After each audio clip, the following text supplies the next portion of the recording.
Donc, notre étude va porter donc sur cette œuvre de Sade qui a été publiée en 1791 et qui appartient au mouvement libertin.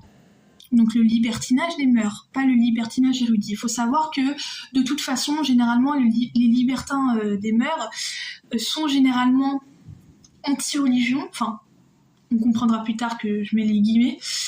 Mais certains restent chrétiens. Hein. Enfin, c'est assez dispersé. Mais le libertinage des mœurs, c'est vraiment la libération du corps, en fait. Je pense vraiment que c'est un résultat direct avec l'étouffement et l'encloisonnement du corps au XVIIe siècle.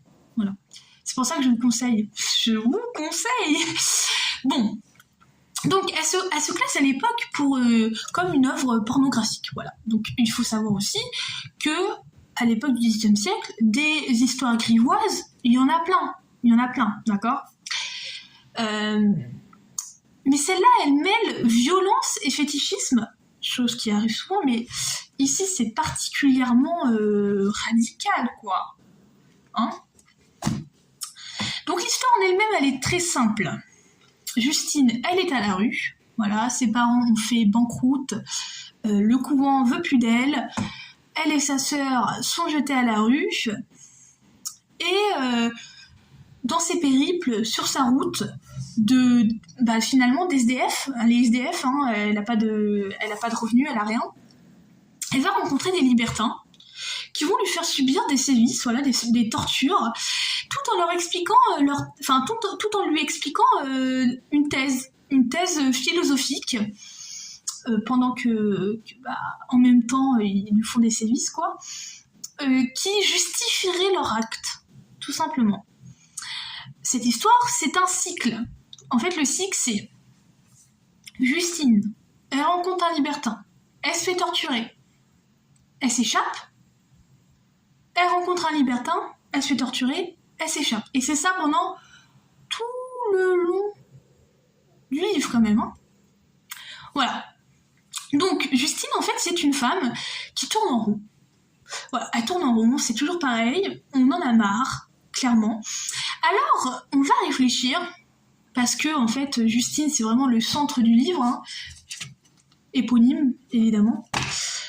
Nous, on va réfléchir à pourquoi, en fait. Pourquoi elle tourne en rond, et pourquoi elle apprend pas, pourquoi elle se fait torturer, puis elle se dit tiens, je rencontre un autre mec random dans la rue et puis je vais aller le voir alors que depuis le début je me fais torturer en fait.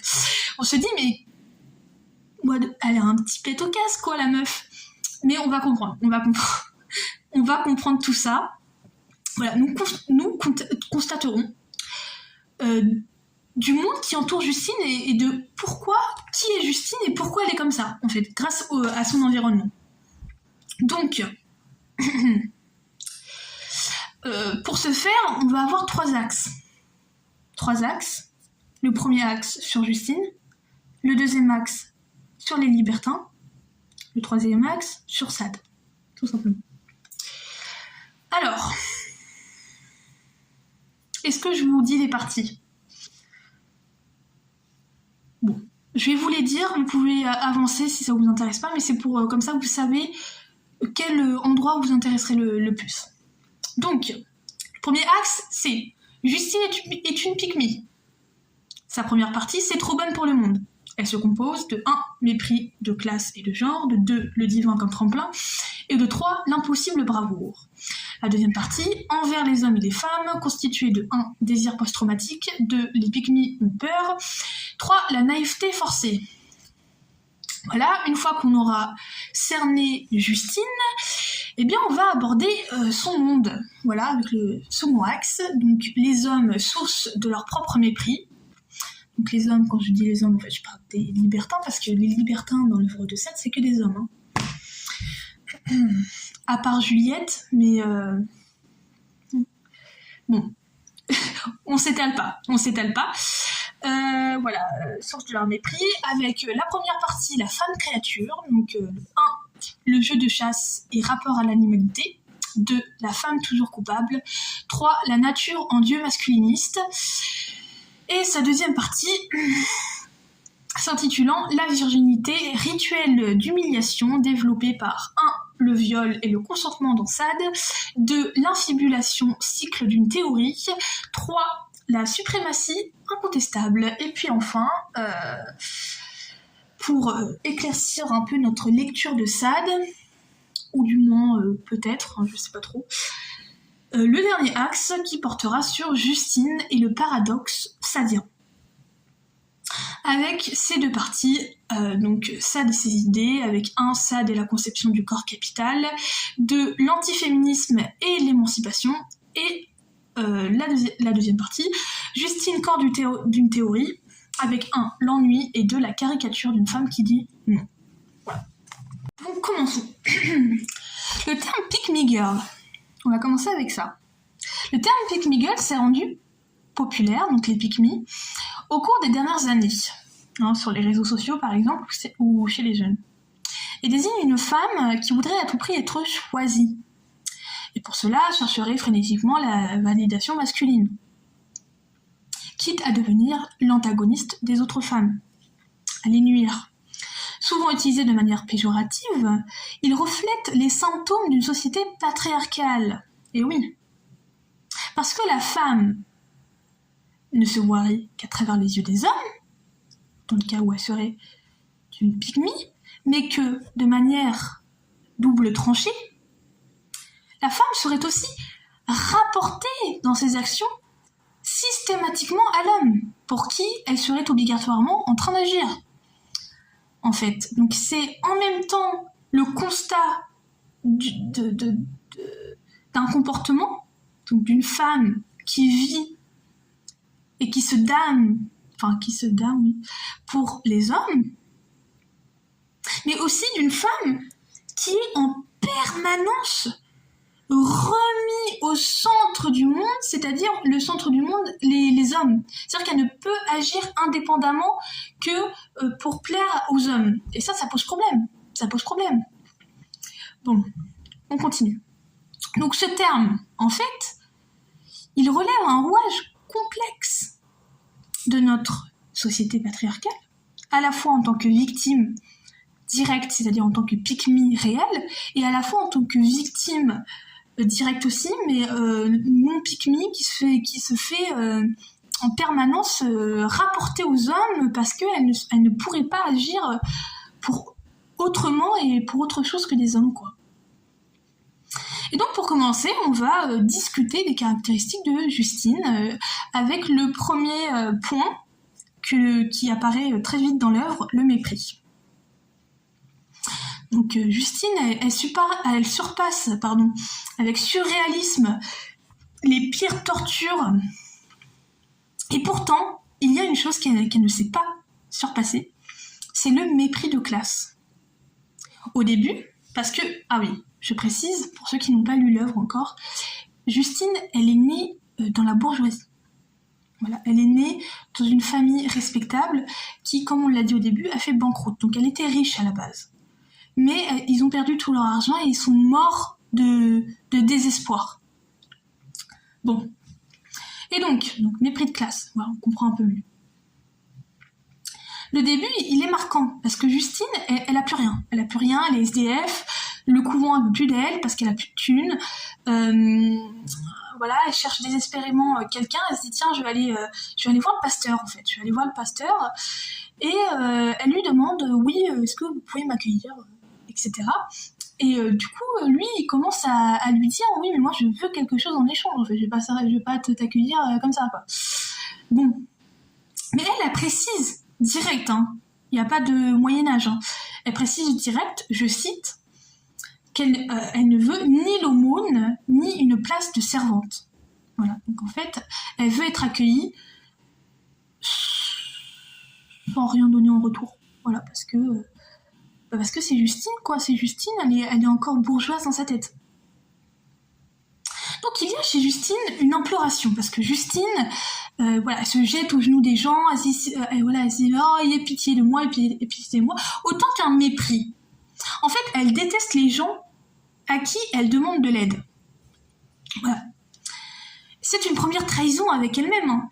C'est qu'en fait, elle dépend, malgré elle, de ces individus qu'elle considère profanes, voilà, de ces personnes qui ne sont pas de qualité, comme on dirait à l'époque. Mais surtout, et ça c'est le point hyper important en fait, qu'il faut vraiment discerner, c'est qu'en fait elle dépend des hommes. Et qu'en fait, Justine déteste les hommes. Elle déteste les fréquenter.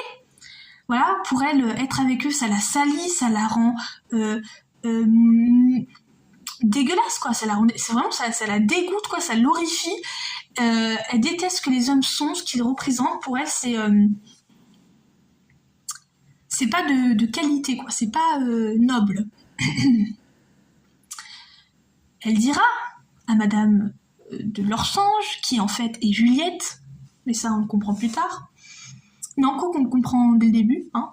Si, voilà. Donc Madame de Lorsange, qui est en fait Juliette, parce que Justine avait une sœur et qu'ils ont été séparés au début, quand ils ont été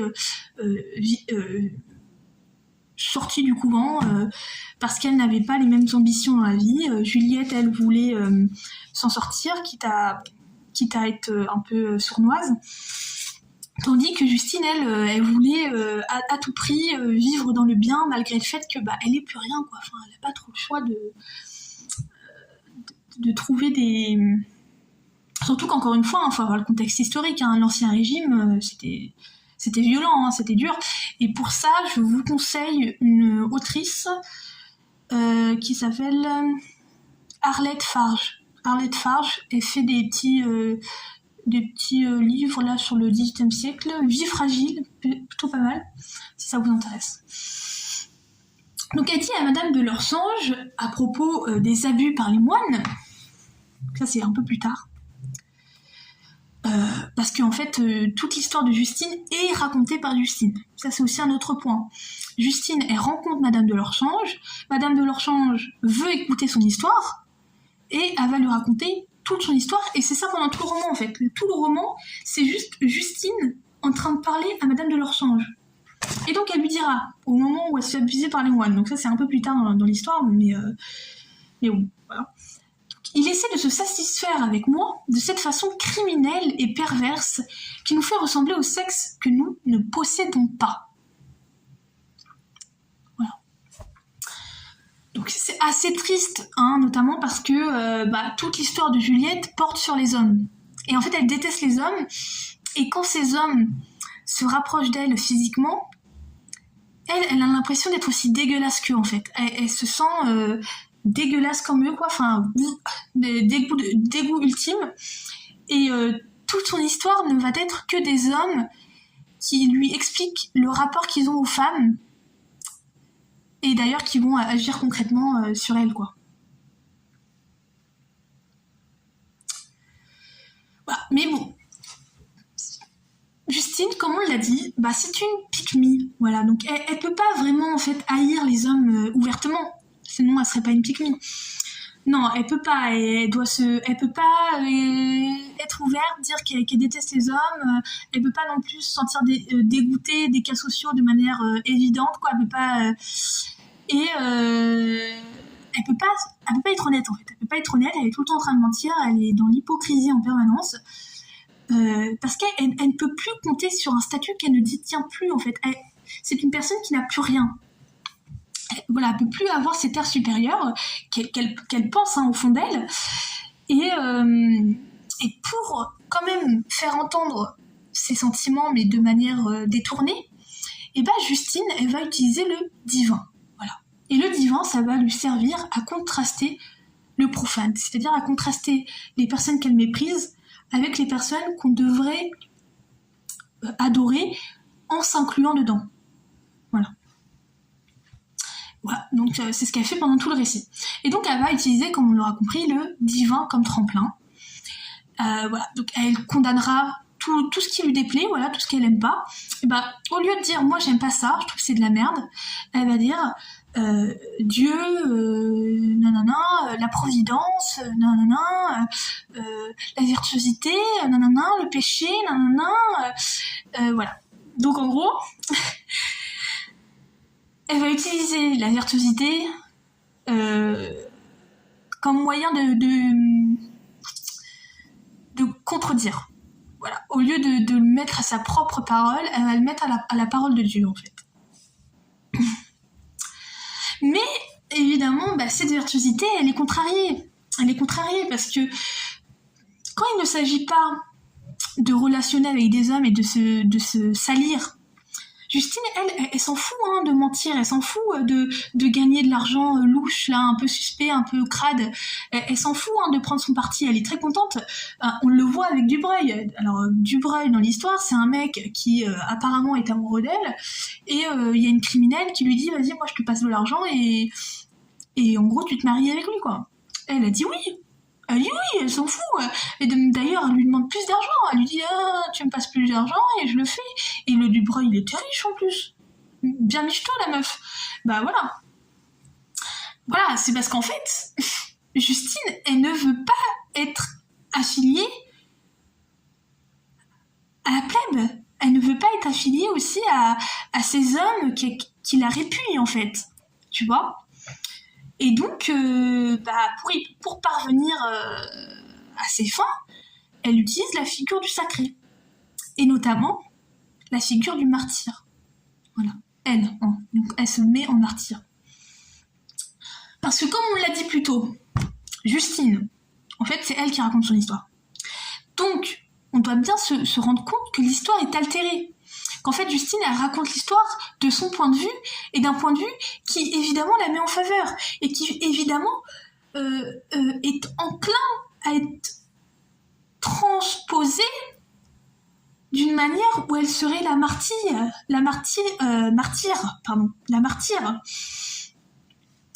On voit dès le début, la meuf, elle commence, elle dit à Madame de Lorsange, toujours, parce qu'elle ne parle qu'à elle et son pote, là, elle lui dit, voilà, vous racontez l'histoire de ma vie, madame, c'est vous offrir un exemple frappant des malheurs de l'innocence, c'est accuser la main du ciel, c'est se plaindre des volontés de l'être suprême, je ne l'ose pas.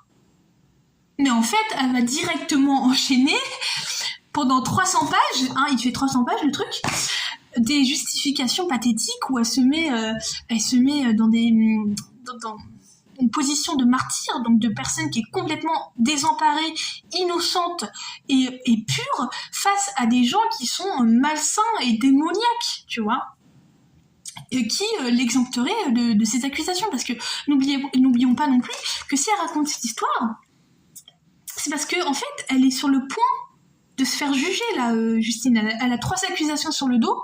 À tout moment, elle se fait pendre sur la République. Hop, voilà. Bon, alors c'est vrai que Justine est une victime. Faut pas enlever ça. C'est ok, peut-être qu'elle en fait un peu trop, on sait pas trop. Peut-être qu'elle veut vraiment se mettre en victime, mais fois 1000. Mais n'empêche que ça en reste une, parce que ce qu'elle vit, c'est affreusement horrible. Mais c'est aussi une lâche.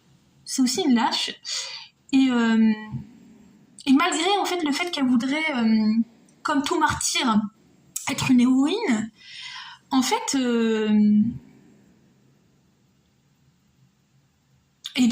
Justine n'est pas une héroïne en fait, parce qu'elle n'est pas brave. Elle est très lâche. Voilà, elle sait parler, elle sait dire les choses, elle sait faire du mélodrame, voilà, elle sait faire tout ça. Elle dira à la Dubois, voilà, je préfère 1000 morts à la douleur de participer au crime. Elle dira à Roland, je préfère la mort. Enfin, tout le temps, elle dira, je veux mourir, mais elle meurt pas. Elle se suicide pas, la meuf. Elle ne meurt jamais. Et plus que ça, elle participe au crime, elle participe aux perversions. Voilà, elle a beau pleurer, elle a beau implorer, crier, mais en fait, elle fait quand même, parce qu'elle est lâche, qu'elle n'est pas brave, et que malheureusement pour elle, elle est plus si innocente que ça. Et de même, lorsque elle sera séquestrée dans un couvent, elle excitera les moines. Les sodomites, elle les excitera, parce que voilà, ils forçaient les jeunes filles à coucher avec eux. Bref, elle les excitera parce que au lieu de juste se tuer, quoi. Alors même, parce que là c'est encore plus grave, c'est que la meuf, elle fait des promesses à sa pote, qui aussi subit depuis longtemps des viols, quoi. Elle va dire à sa pote, on va les finir, voilà, on va les détruire, etc. En gros, ils veulent les finir, quoi. Plein de colère, etc. Mais en fait, elle va quand même exciter avec une prouesse énorme les moines pervers, là, pendant qu'il y a une autre meuf qui se fait torturer à côté, quoi. On en est là, on en est à ce point-là, quand même.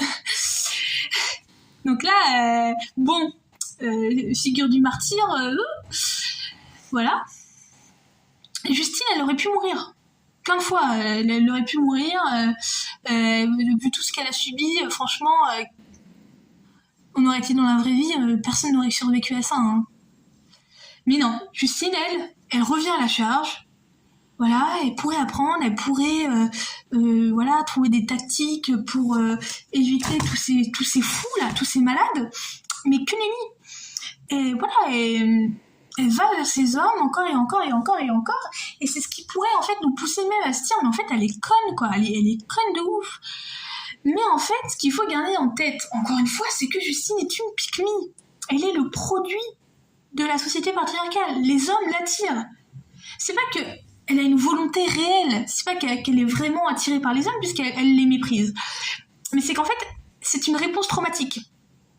Justine, en fait, c'est une femme qui tourne en rond parce que c'est une femme traumatisée qui refuse ses émotions et qui, dans sa ferveur de refoulement, Justine, elle décide de croire, quoi, de vraiment de s'aveugler et de croire qu'elle aime les hommes. Voilà, de s'engrainer dans le fait qu'elle aime les hommes alors qu'elle les aime pas. Et quand elle les croise, elle accepte sans réfléchir, voilà, de les côtoyer. De les côtoyer, voilà. Dès qu'elle rencontre un libertin, avant de se dire bon, peut-être que c'est un malade comme tous les gens que j'ai croisés jusque-là, elle va se dire bon, on verra. On verra. Et parfois même elle fait des pactes avec eux, hein. Parfois ouais. Et très frappant, au bout d'un moment dans l'histoire, elle va aider un homme dans la rue. Ok. Voilà. Mauvaise idée parce que depuis qu'elle rencontre des hommes, elle se fait torturer, mais bon, pourquoi pas, hein, faut être charitable dans la vie. Mais cependant, quand une fillette de 9 ans va avoir besoin d'aide, elle va pas lui venir en aide. Elle va pas lui venir en aide. Et en plus de ça, parce qu'il faut toujours plus avec ça, hein. Mais Justine, elle est tellement brainwashed, elle veut tellement être dans le déni, elle veut tellement croire que tout est ok alors que pas du tout. Elle va revoir Saint-Florent, qui est son violeur. En fait, Saint-Florent l'a violée. Elle s'est échappée. Il a repris contact avec elle. Et elle dit viens, on se voit. La meuf, elle s'est dit oh, il va me présenter ses excuses. S'il me contacte, c'est qu'il doit être en plein repenti, je sais pas quoi. Pas du tout. Pas du tout, en fait. Le mec, il a juste envie de la violer encore une fois. Hein. C'est tout.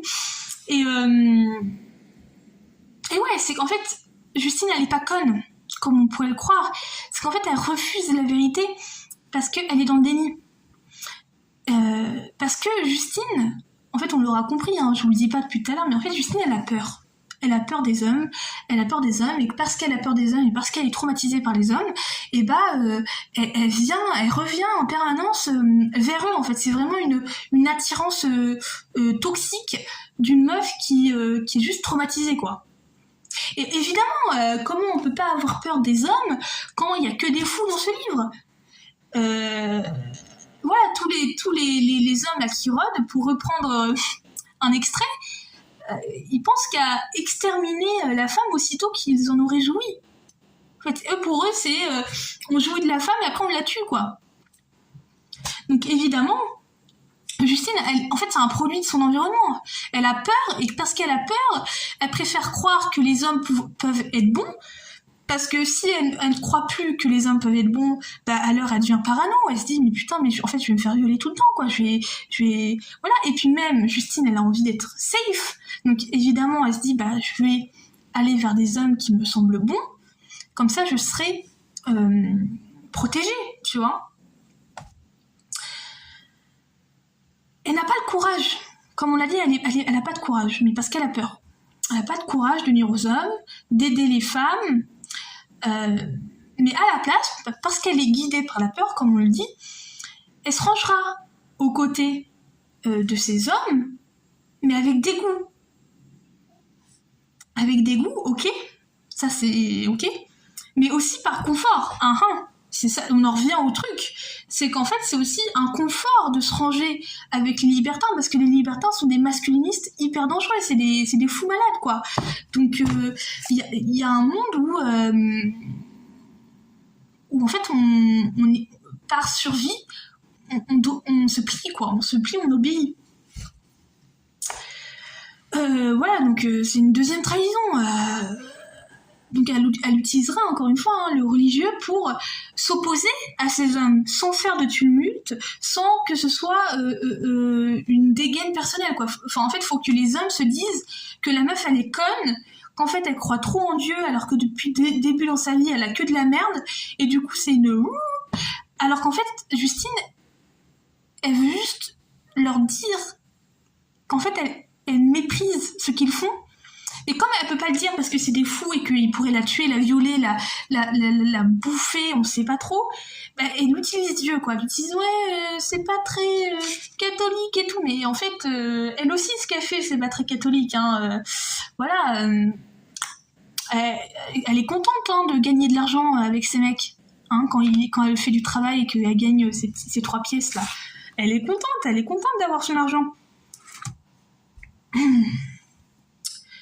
Et puis en plus, il faut quand même se dire que donc c'est une meuf qui enchaîne les tortures. Évidemment que sa vie n'aurait aucun sens s'il n'y aurait pas un dieu pour la venger. Elle est incapable de se venger des hommes. Évidemment qu'elle va s'élancer dans une superstition, où elle aurait besoin en fait d'un dieu puissant qui la regarderait, qui la validerait dans son innocence, parce qu'en fait, c'est aussi la société, quoi. La société, elle est tout le temps contre la femme, donc elle est obligée de se prouver elle-même qu'elle est innocente et qu'elle ne mérite pas d'être torturée. Et surtout, comme elle est lâche, elle a besoin qu'il y ait une vengeance des cieux, quoi, qu'il y ait un sens à tout ça et que juste elle souffre pas pour rien. Donc voilà, parce que Justine, elle, dans l'œuvre, elle ne se vengera pas. Elle en sera incapable. Elle occupera une chambre près des enfants qui sont violés et maltraités tous les jours par leur instituteur, le chirurgien, là. Et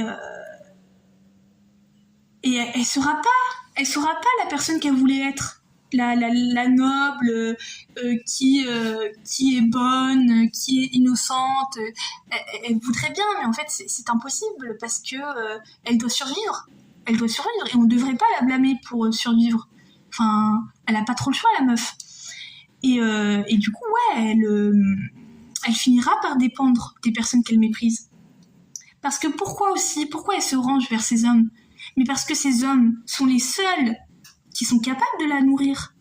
C'est eux qui gagnent l'argent à cette époque. C'est pas les femmes, hein, c'est personne d'autre, hein. C'est eux, hein. Parce qu'il faut pas oublier que tous ces libertins, les tarés, la plupart du temps, c'était des aristocrates, hein.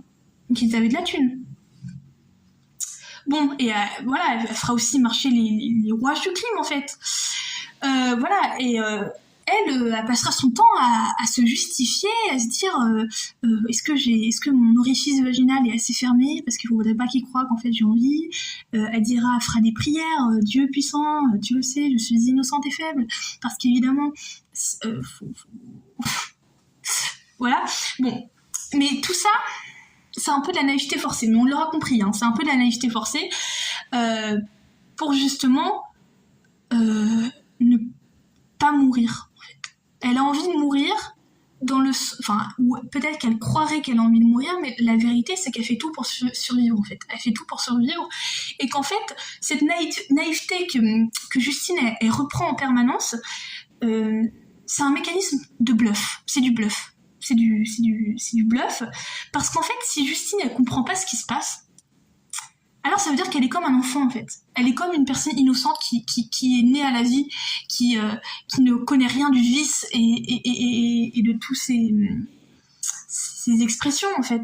Elle est innocente et faible, comme elle le souhaite. Ça veut dire qu'en fait, elle n'a aucune action concrète sur ce qui se passe, elle est impuissante. Et donc, a fortiori, elle est innocente. Mais elle le comprend, elle veut juste bluffer, elle veut juste se croire peut-être à elle-même et peut-être aux autres aussi, qu'en fait, elle comprend rien, mais elle comprend très bien de toute façon, elle se fait torturer pendant 10 ans. Je pense qu'en 10 ans, t'as le temps de comprendre ce qui se passe. La meuf, elle se fait torturer depuis qu'elle a 10 ans, la meuf. Hein. Elle finit à 22 ans et elle se fait toujours torturer. Hein. Bon. Donc, Justine, en fait, elle utilise la naïveté, voilà, elle utilise un peu son air un peu crétin, quoi, un peu crétine, pour dire non, voilà. Parce que si une meuf qui comprend rien et une meuf qui est conne te dit non, tu vas moins mal le prendre que si la meuf, elle sait que tu pues la merde, et qu'elle te le dit, non mais en fait tu pues la merde, j'ai pas envie de baiser avec toi là, fais ça avec ton pote là, tout seul.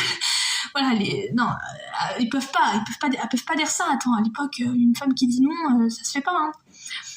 Et que en plus de ça, il y avait aussi cette propagande. Hein, c'est bien aussi de s'intéresser un peu au mouvement libertin, mais il y avait cette propagande comme quoi la femme, elle était toujours consentante, et qu'en fait, quand elle disait non, c'était juste pour préserver son image. En fait, c'était de l'hypocrisie. Genre, elle disait « Oh non, je veux pas » et tout. Mais en fait, c'est de la comédie. Genre, elle veut, mais c'est juste qu'elle ose pas et tout. Enfin bref. Culture du viol, fois 1000, voilà. Donc voilà, elle utilise la naïveté, voilà, elle utilise son image de grosse conne pour dire non. Évidemment, c'est un non qui flanche, hein, c'est un non qui ne marche pas. Parce que, encore une fois, elle dépend des hommes qui l'agressent. Elle vit grâce à eux, en fait. C'est eux qui la nourrissent, qui la logent. Et autrement, ça reste une SDF, en fait. Hein. Et que comme elle n'osera jamais, en fait, se tuer, bah, elle devra vivre. Elle devra survivre. Et pour ça, elle devra côtoyer des hommes qui lui vident son sang. Hein, Garnande. Et elle devra vivre et faire genre qu'elle est stupide et qu'elle comprend rien parce que, encore une fois, c'est des putains de masculinistes terroristes qui sont des fous, et qu'il y a quoi de pire qu'une créature chétive, hein, pour reprendre leur terme, c'est donc une femme, capable de penser au-delà de leur loi. Parce que ces mecs, c'est des relous. Ils te monologuent leurs pensées H49. C'est infernal. Là, on est dans du mansplaining, genre à t'expliquer la vie et tout, juste parce que tu penses pas comme eux, quoi. Relou de ouf. Et que si la meuf, elle ose penser au-delà de leur loi, mais t'inquiète pas que ils vont prendre leur meilleure machine là, d'écartement de membres ou j'en sais rien, ils vont faire... Ah oui, c'est la cata. Il faut pas oublier que Justine, c'est une gamine à la base, hein. Quand elle rencontre ses premiers libertins, elle a que quoi, elle a 11 ans, 12 ans. C'est une gamine, elle peut rien contre eux. Voilà, et une femme qui pense est toujours une femme dangereuse. C'est toujours une femme dangereuse, hein. C'est pour ça qu'on a envoyé les sorcières au bûcher. Hein. Ah, bah oui. Bon. Du coup, elle est obligée de faire la conne, en fait. Elle est obligée de faire la conne. Mais on se rend compte un peu que... En fait, on se dit, mais... Pourquoi ils haïssent la femme comme ça et tout? Et en fait, c'est un engrainement. Ils s'engrainent eux-mêmes. Ils sont un peu... en fait, c'est vraiment des masculinistes purs. C'est qu'en fait, ils se font leur propre propagande entre eux. Et ils s'engrainent. Et c'est vraiment triste, quoi. Et donc, en fait, ce qui encage Justine, là, c'est le mépris masculin, donc le mépris des libertins. Et en fait, ces libertins, pour rabaisser la femme, ils vont la rapporter à la bestialité, à l'animalité. Et dans le monde libertin, en fait, la femme est une consommation. Hein, voilà.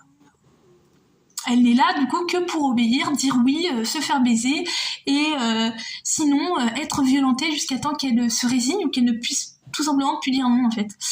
Et voilà, comme on enfermerait Justine dans un cachot, voilà, on a enfermé Justine dans un cachot, comme on enferme aussi les poulets dans des granges minuscules, et en attendant qu'ils oublient le ciel et s'y habituent. Et la femme poulet, bon, c'est un peu une invention que j'ai fait, mais c'est vraiment pour vous faire comprendre que il y a un rapport direct en fait entre l'animalité et la femme. C'est celle qu'on domestique dans un endroit paumé, voilà, puis qu'on jette dans la forêt une fois usée. Parce que le couvent des moines là, des moines Clément là, le couvent il est perché là, il est nulle part. Et il y a des femmes qui y vivent, et elles se font violer en permanence, voilà. Et une fois qu'ils trouvent que la meuf elle est plus à leur goût, et ils la tuent et ils la foutent dans une fosse dans la forêt, en fait.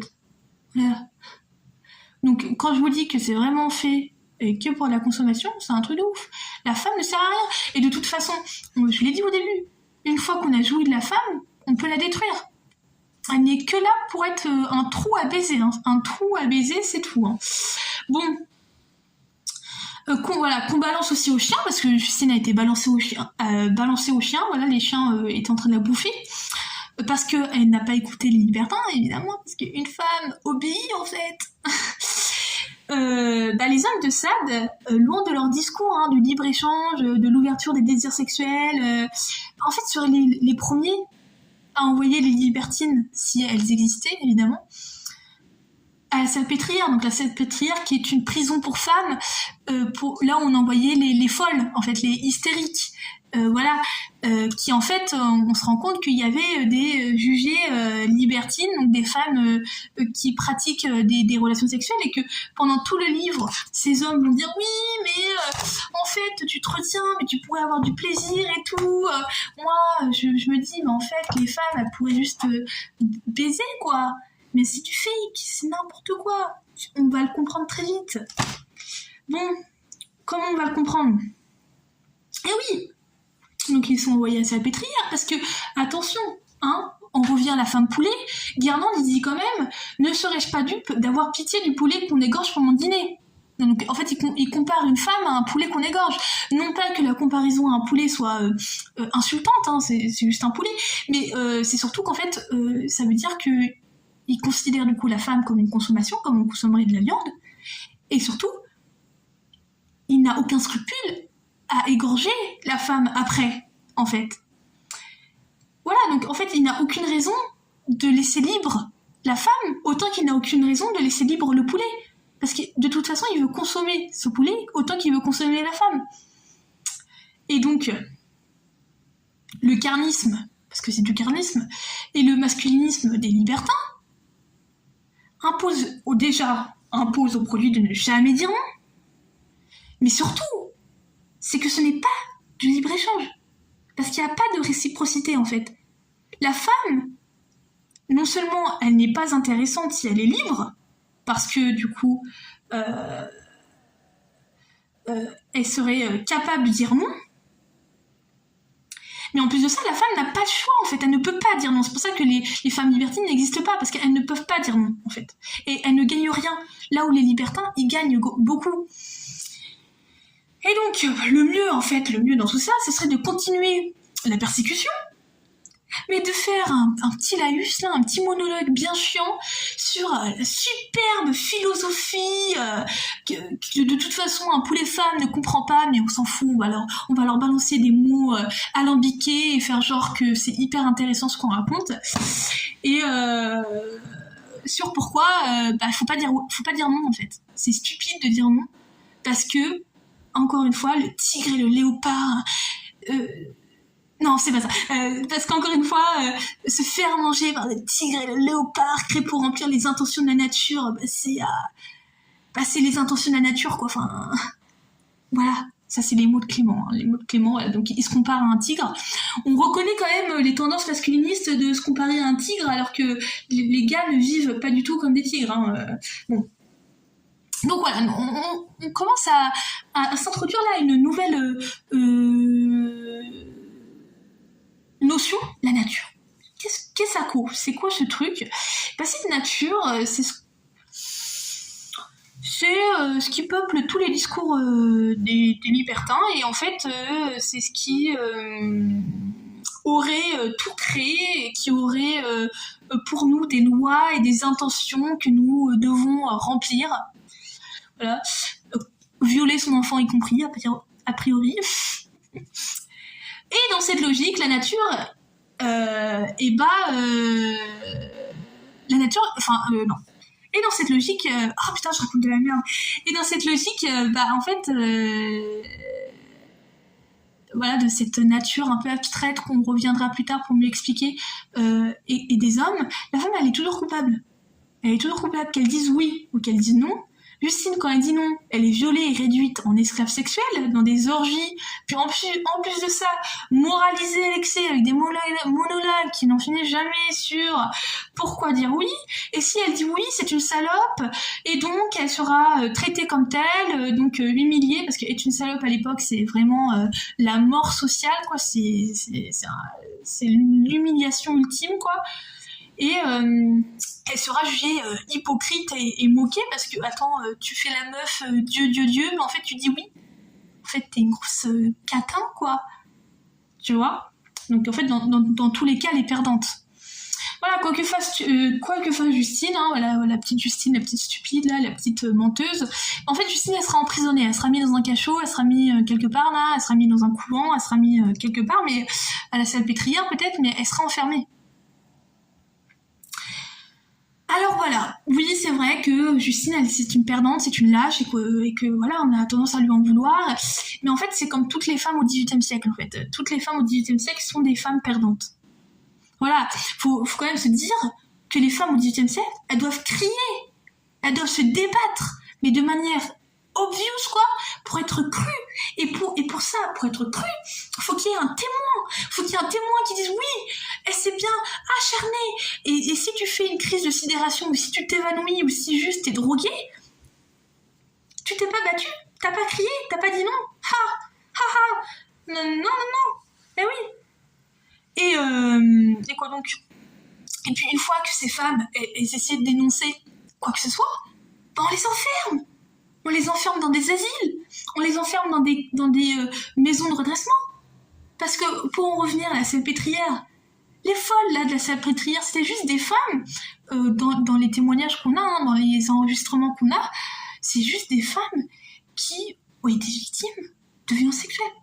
Voilà, mais a posé problème, donc on les a foutues là-bas, toutes traumatisées. En fait, leur crise d'hystérie, c'est juste des meufs qui sont triggers et qui sont traumatisées et qui essaient de faire écouter leur voix, et en fait, on les prend pour des folasses, quoi.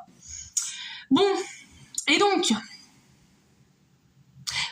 les libertins ne sont pas révolutionnaires. Voilà, on a beau faire croire que les libertins sont révolutionnaires, et peut-être que à l'époque, dire voilà, faut baiser librement quand on était dans une société chrétienne, pardon, c'était quelque chose d'innovant, mais n'empêche que c'est très limité, hein. C'est très très limité parce que les libertins participent à la systémisation de la violence et de la domination, tout simplement. De ce fait, la nature, pour laquelle ils respirent, en fait, elle ne se démarque en rien du tout, dans ses rouages, d'un autre culte lambda, ou sectaire, ou peu importe. En fait, la nature, c'est voilà, ce qui serait, parce qu'ils sont anti-Dieu, mais en fait, pour eux, c'est plutôt la nature plus que Dieu. Mais en fait, la nature dont ils parlent n'est qu'un outil essentialiste qui les déresponsabilise. Parce qu'en fait, déjà, quand ils se plaignent des gens qui font les lois, il faut savoir qu'à l'époque, dans la société française, les puissants et les bourreaux corrompus là, qui gouvernent le monde et les lois et qui corrompent le monde, qui corrompent tout, c'est que des hommes. Hein. Il y a pas de femmes qui gouvernent, voilà. Donc en fait c'est que des hommes, et qu'en plus de ça, faut savoir que les libertins, ça reste des aristocrates en fait, peut-être. Bon, Et, et ouais, cette nature, en fait, c'est qu'un remplacement à Dieu. C'est qu'un remplacement à Dieu.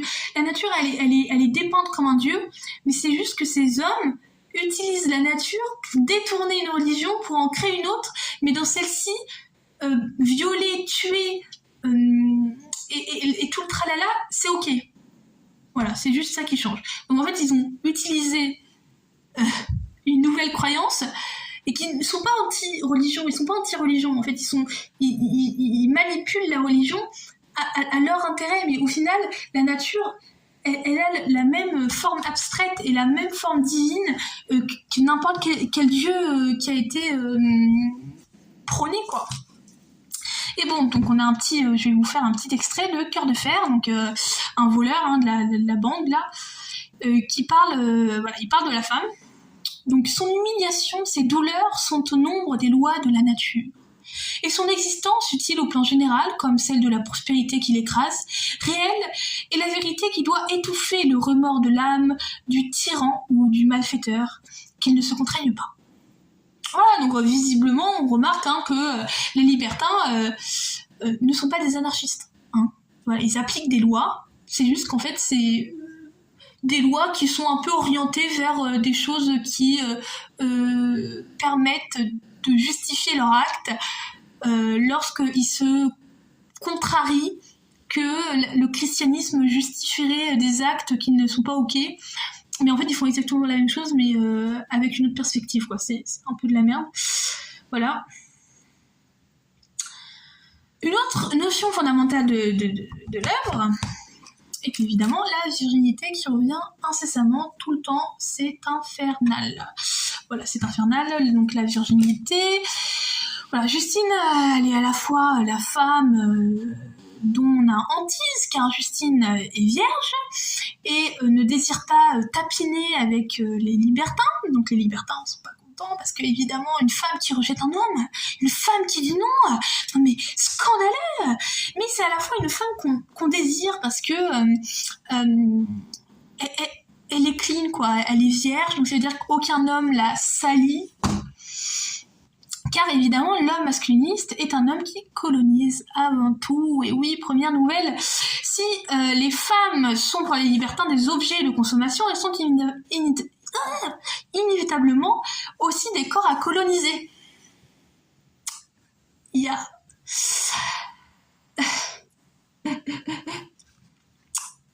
La virginité représente dans leur perspective une terre primitive à apprivoiser, en fait. C'est vraiment le corps paysage, quoi. Ça, c'est une notion qui revient énormément chez les libertins. Et que de toute façon, un bon produit est toujours neuf, n'est-ce pas? Alors voilà, il est plus qu'évident qu'en fait le consentement dans l'œuvre de Sade ne peut être, parce que la femme mise dans ses retranchements ne peut se permettre de choisir, en fait. Elle est contrainte, elle n'a pas de choix. Et que les femmes qui disent non, comme Justine, se voient prises dans d'énormes monologues infernal, ennuyeux, nul, sur pourquoi dire non est stupide, et que de toute façon tu dis non, mais de toute façon, peu m'importe, parce que la nature, dans ses lois, elle m'a dit que j'avais le droit de violer, en fait, donc je vais te violer parce que c'est les intentions de la nature, en fait. Voilà, et donc dans tout cet obscurantisme, la femme, elle demeure responsable de son humiliation. C'est toujours la faute de la femme. Et d'ailleurs, pour reprendre le sacré bon là, Guermande, il a quand même eu l'audace de dire « toujours inférieure à l'homme, infiniment moins belle que lui, moins ingénieuse, moins sage, constituée de matière dégoûtante, telle est la femme. » Alors, on rappelle que cet homme est quand même un homme qui tua sa femme parce qu'il l'a torturée en lui prélevant des litres de sang tous les 3 jours pendant des années. Il a vampirisé sa femme, quoi. Il prenait tout, hein. Mais que peu importe, parce que de toute façon, la femme, elle est toujours coupable, quoi. Et puis elle peut pas dire non, elle peut pas dire oui, et puis si elle dit oui, c'est uniquement pour se sacrifier. voilà, et que de toute façon, dans sa survie, elle sera toujours considérée moins sage, qu'elle est une victime d'un complot. Voilà, on parle de la tante là, la tante du libertin, le libertin voulait tuer sa tante, il a embarqué Justine dedans. Justine ne voulait pas tuer la tante parce qu'elle était gentille, bah finalement elle a été punie, voilà, en se faisant manger par des chiens, accrochée à un arbre dans la forêt. Et que, au contraire, si elle participe par dépit, parce qu'elle n'a pas de choix aux mauvaises actions, alors c'est quand même de sa faute. C'est quand même de sa faute, en fait, on la blâme, parce que, vas-y, elle fait la meuf qui veut pas participer à tout ça, mais au final, elle participe. Mais parce qu'elle n'a pas le choix. Elle n'a pas le choix, en fait. La virginité, c'est chez Sade, et comme dans la société en général, c'est un rituel d'humiliation, en fait. Et ça responsabilise la femme là où s'épargne l'homme. Par exemple, aucun homme ne doit prouver sa virginité avant de se marier. Ça, non. Aucun homme ne se voit refuser un mariage parce qu'il a été violé. Bon, tu me diras, on parle pas trop des hommes qui se font violer, mais voilà, et c'est pas un sujet, quoi. Et si on pourrait croire évidemment que le viol soit le summum de cette rhétorique et de ce bouquin, évidemment ça ne l'est pas, parce que il faut se laisser prendre par l'excision et l'infibulation qui en fait font terme à ce cycle, font terme à cette théorie de la virginité, à cette rhétorique d'humiliation, et c'est la phase terminale tout simplement de cette idéologie. Et de cette mise en échec de la femme. Voilà, la mise en échec perpétuelle de la femme. Donc quand Justine se fait infibuler, elle porte le blâme de tous les sévices que d'autres hommes lui ont fait subir, en fait. Elle, dans sa vie, tous ses rapports sexuels sont des viols. Voilà, elle ne subit que des viols, la meuf. Voilà. Et du coup, elle porte les blâmes des autres hommes, parce qu'en fait, elle n'est pas assez neuve, quoi. Et du coup, elle se fait infibuler. Qu'est-ce que ça veut dire? C'est qu'elle se fait recoudre l'orifice vaginal pour que ce soit plus étroit. Et donc pour que ça donne un style de virginité, quoi. Pour eux, la virginité, ça se restreint à l'ouverture d'un trou, quoi. Voilà, donc si on te recoue, c'est comme si. Alors, Justine, eh bien, en tant que femme, en tant qu'humiliée, bah elle perd encore. Elle perd encore face à l'homme, et que si en fait elle avance pas dans l'histoire et qu'on voudrait lui reprocher de pas avancer justement, bah en fait c'est qu'en réfléchissant, c'est qu'elle ne peut pas avancer. Elle ne peut pas avancer, elle ne peut pas parce que au nom de la philosophie par exemple, elle va être déchirée, mais sévère, on va la coudre et elle va se faire déchirer encore une fois. Voilà, et ce sera encore de sa faute. Et on le comprend en fait maintenant, il n'a jamais été question de plaisir et de libre-échange et d'anarchie relationnelle ou de quoi que ce soit. Il n'y a pas de plaisir dans l'asservissement d'un corps. D'un corps, c'est juste un moyen de déshonorer la femme parce qu'ils sont profondément misogynes. Et donc on voit que leur petit discours sur oui, tu devrais pas dire non parce qu'en fait... ce serait vachement mieux pour toi. Bah, en fait, c'est remis en cause. C'est drastiquement remis en cause. Et voilà. Parce que le libertinage, on l'a compris, hein, enfin, je pense que je vous l'ai fait comprendre, c'est du mytho, c'est du mensonge, c'est du n'importe quoi. Il raconte de la daube. En fait, c'est qu'un moyen de faire ressentir chez la femme un sentiment d'imbécilité, de stupidité, dans l'élan de leur discours paternaliste là, qui en fait, qui sont totalement mais fake, faux, nuls. Les libertins n'ont aucun intérêt à émanciper les femmes. Aucun intérêt. Et que de toute façon, le libertinage du XVIIe siècle était un libertinage d'hommes. Et que leurs longs paragraphes, voilà, bien pensés, à la rhétorique bien pensée, en fait, ne sont qu'un moyen pour eux d'obtenir ce qu'ils veulent, d'asseoir sous couvert d'intellectualisme, qui en plus de ça est dédaigneux, leur domination. Loin d'eux, de métamorphoser la femme en leur égale. Car une femme libertine, comme on le disait plus haut, est une femme qui peut dire non, et c'est une femme qui n'est pas sacrificielle, qui ne se sacrifie pas pour l'homme, parce qu'elle n'a pas l'intérêt à le faire, et qu'en fait, elle agit uniquement pour son propre gain, parce qu'elle le peut. C'est une femme qui a du pouvoir, donc, qui a une autonomie. Et c'est une femme, à cette époque, qu'on enferme. Hein, encore une fois, c'est une femme qu'on enferme. Ça n'existe pas. On aura beau croire que les libertines au XVIIIe siècle, ça existait, ça ne peut pas se faire. Ça ne peut pas se faire. Donc on ne se méprend pas. Les libertins ne sont pas révolutionnaires, encore une fois. Leur but, c'est de faire croire à la femme qu'elle choisit le plaisir lorsqu'elle se sacrifie, alors qu'elle a aucun choix, en fait, elle a aucun choix, en fait, elle a pas le choix. C'est juste elle croit qu'elle a le choix, mais en fait, elle a pas du tout le choix, parce qu'elle est dans un rapport hiérarchisé. Elle est dans un rapport hiérarchisé, et qu'en fait, la femme libre qu'ils entendent, c'est pas celle qu'on comprend, c'est pas la femme libre comme on comprendrait aujourd'hui. Non, c'est une femme qui, sous couvert de libération sexuelle, qui, sous couvert d'indépendance et de modernisme, donne aux hommes ce qu'ils veulent, tout simplement. Et ce qui est marquant, en fait, dans Justine et les malheurs de la vertu, c'est la manière dont Sade conceptualise le corps capital. Donc, très innovant à l'époque, hein.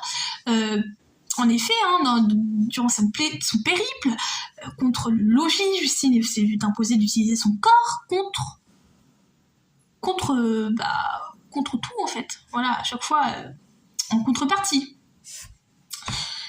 Voilà. Cette manière de ressentir et d'expliciter concrètement l'enjeu du contrat social possède un lien direct avec la colonisation intense à cette époque. Donc encore une fois, faut connaître le contexte historique.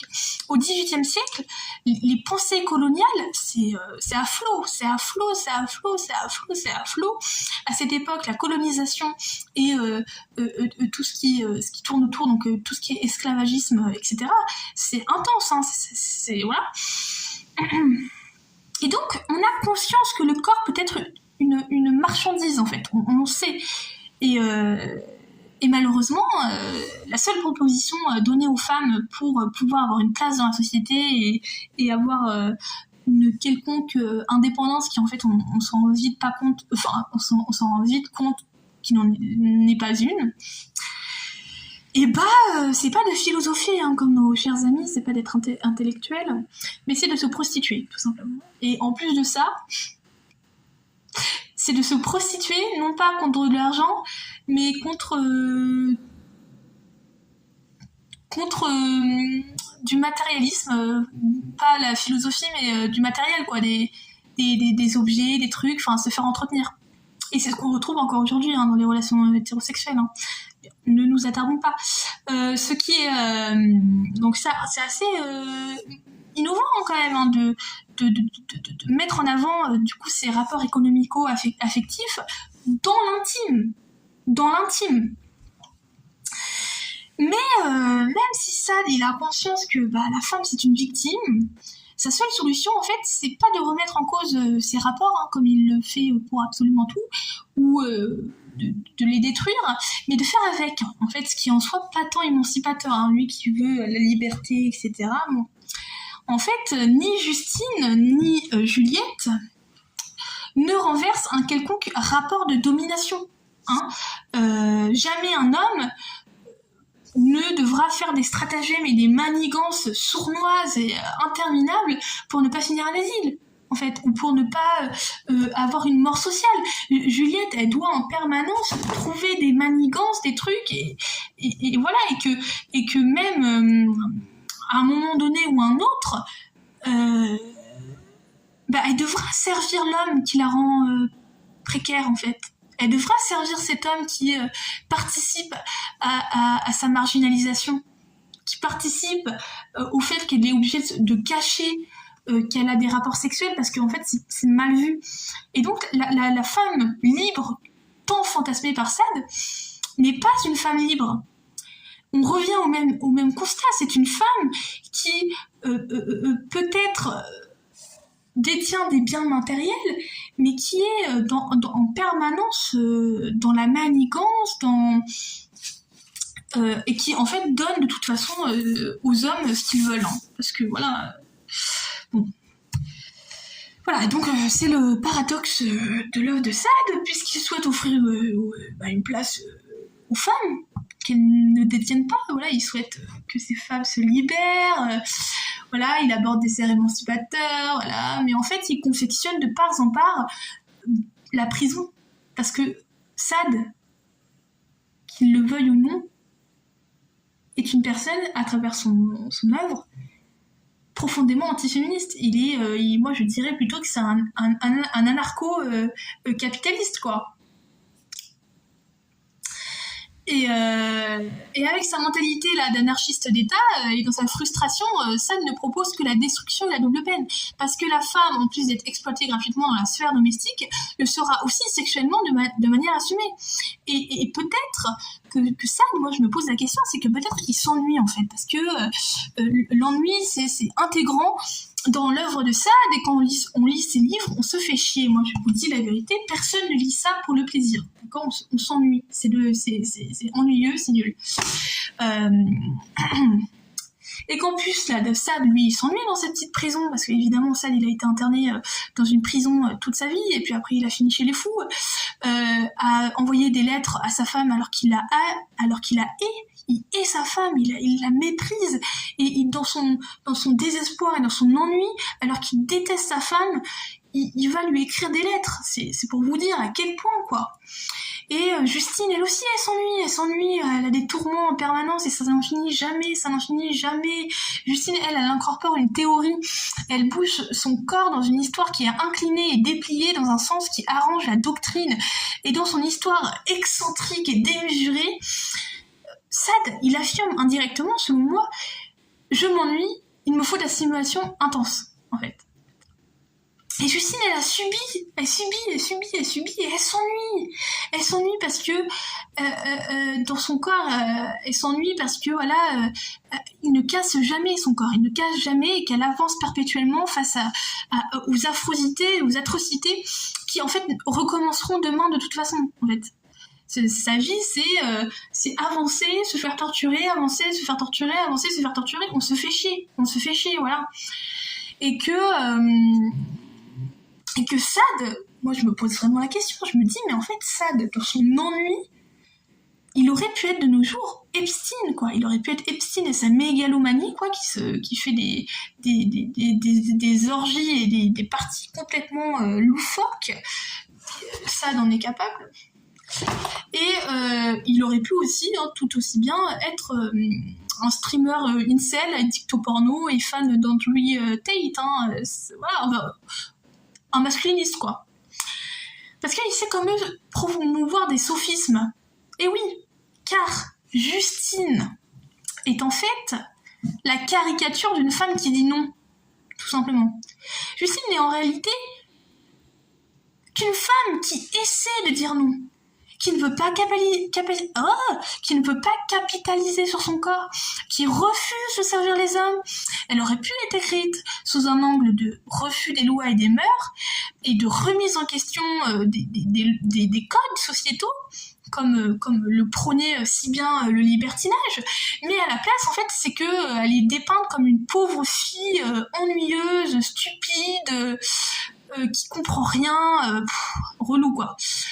Et Sade, dans son œuvre, donne toujours la parole aux femmes, mais à travers le filtre de sa propre propagande. Parce que quand Justine elle parle de sa vie, n'oublions pas que Justine reste un personnage fictif écrit par un homme.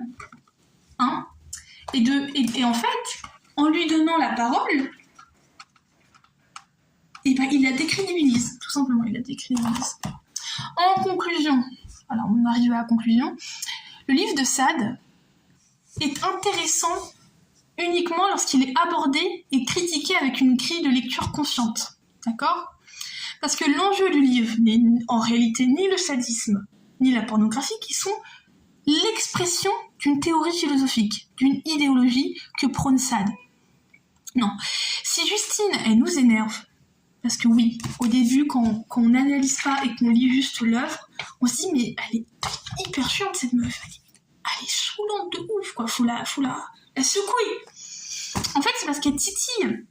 à travers son profil complètement écrit de manière misogyne, elle titille nos propres injonctions, en fait. Et c'est pour ça que nous devons analyser. Il faut absolument analyser cette œuvre, qui est, nous l'aurons compris, une propagande masculiniste qui, en fait, annonce très très bien l'orientation et l'inclinaison du siècle prochain. Voilà, donc c'est tout pour ça. Pour lire l'œuvre d'une façon féministe, voilà, mais j'ai fait un truc assez rapide. Moi, je vous conseille des livres que vous pouvez lire. Donc il y a déjà Libertinage des Lumières et Guerre des sexes de Michel Brix. Ça, c'est indispensable. Il faut comprendre encore une fois que le libertinage du XVIIIe siècle, c'était vraiment une philosophie envers la femme. Après, il y a Sortir de la maison hantée de Pauline Chanu. Donc là, c'est justement, ça parle de la salpêtrière et de toutes ces femmes qui ont été enfermées, etc. Donc ça, c'est très intéressant. Il y a La femme et le sacrifice d'Anne Dufourmentel. Donc là, c'est super. Je l'ai là, le livre d'ailleurs. Il est là. Donc là, ça parle du coup de la femme et du sacrifice. Très intéressant. Évidemment, La politique sexuelle de la viande de Carol Lee Adams. Donc ça, c'est un écrit en fait qui relie la condition de la femme à la condition de l'animal, qui est très intéressant parce que on se rend compte que ça a un lien énorme. Et évidemment, On ne naît pas soumise, on le devient de Manon Garcia, qui en fait explique les rouages de la soumission des femmes et pourquoi les femmes se soumettent. Voilà.